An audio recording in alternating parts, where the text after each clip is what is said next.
Alright, hello everyone. It's Nightfall from Profound Madness. Merry Christmas. And today we're going to be doing a review of the S&T Kar98k, or at least their iteration of it. There's a few others in the market, but it is generally pretty rare.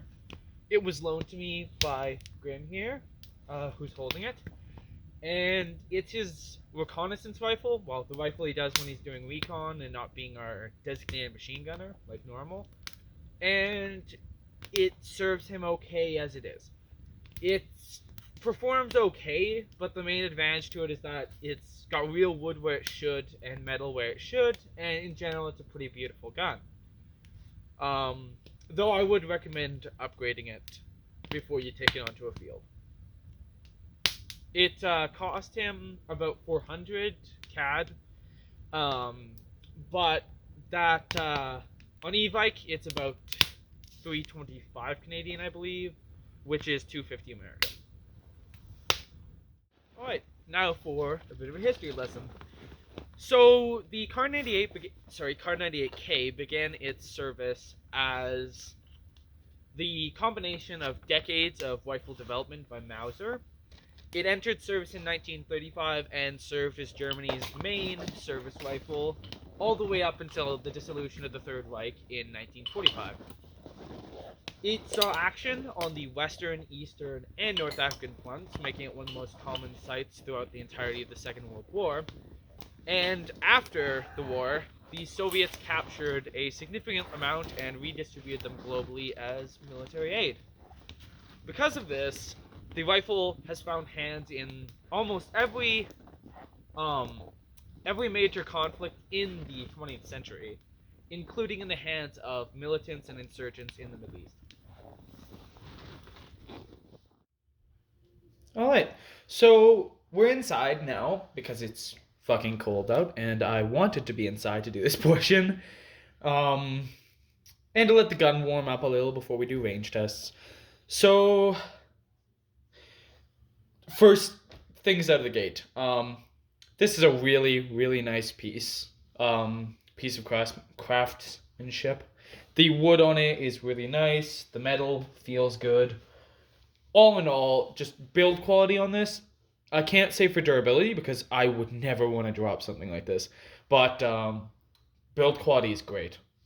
At least for the externals. I guess for controls, it's your average bolt action. I actually don't know where the safety is on this particular gun.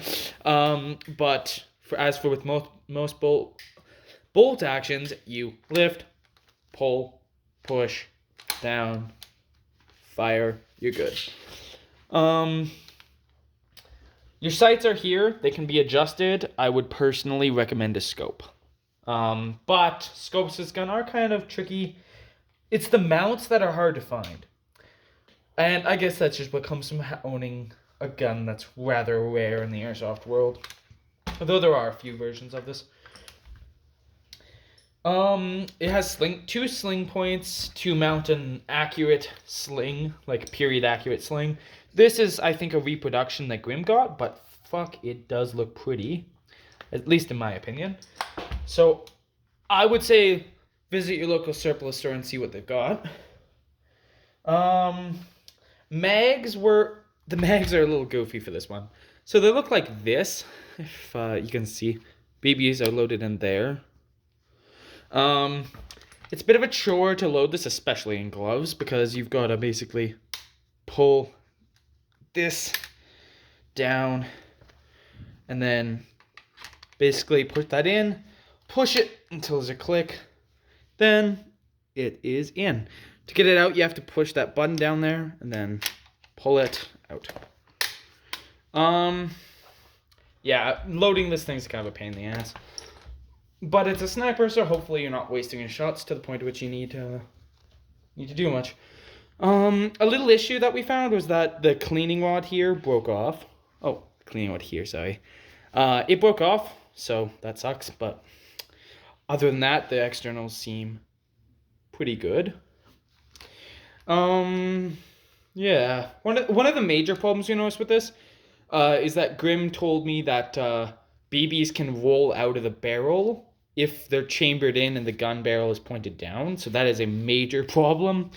But hopefully that's something that can be fixed with mods. And now for a sip of some of the hot chocolate we're making over the fire. That's always nice, especially when it's cold. So, I've already talked enough about the build quality. I guess let's get into the specs. On paper, it doesn't actually seem that bad. It is 1,120 millimeters long, which is about 40 inches.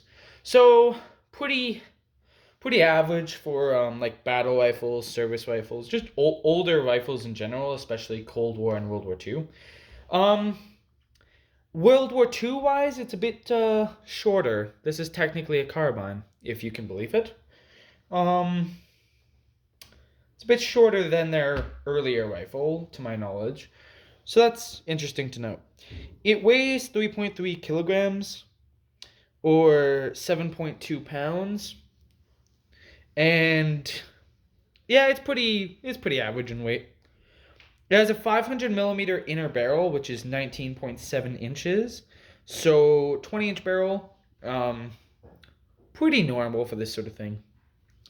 And it shoots 360 to 400 FPS with .2s.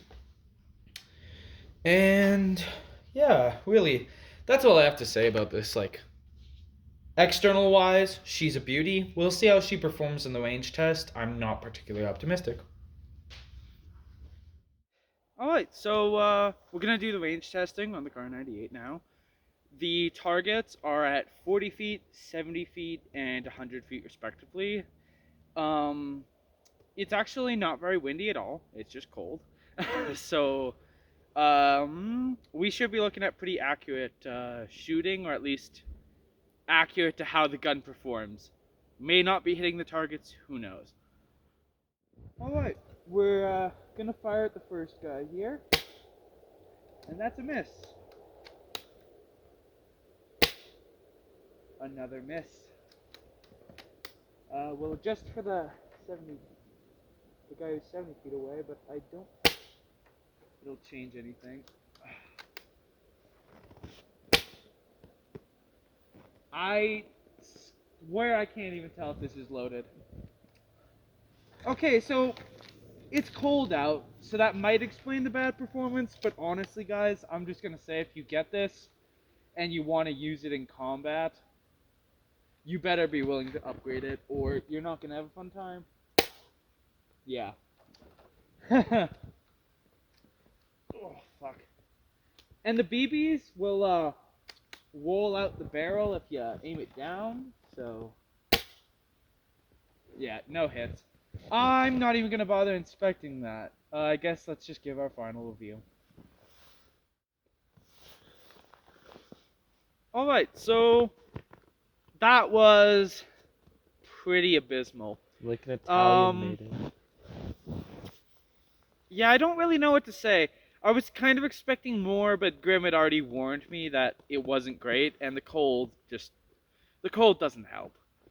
Even Springer is still susceptible to a bit of flaws with the cold.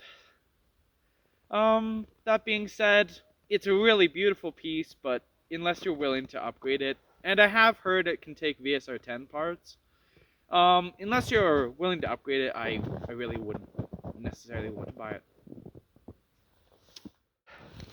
Alright, so after doing the range test, my opinion's a little worse than it started, but it's still a really pretty gun, and I don't think that's changed. The cold really hasn't helped. Like, the cold really doesn't help the gun, so I've heard its performance is a lot better in the summer. That being said, it still only performs to like an okay or acceptable level, so I would really recommend getting mods on this before you take it out. Especially if you're gonna try and do some like distant sniping with it, I really would recommend modding the hell out of it. As I mentioned earlier, I'm pretty sure this can take VSR 10 parts, so that would be the best place to start looking. I guess apart from that, all I'd say is maybe the price is a little high for what's essentially just like a decent upgrade platform. Yeah.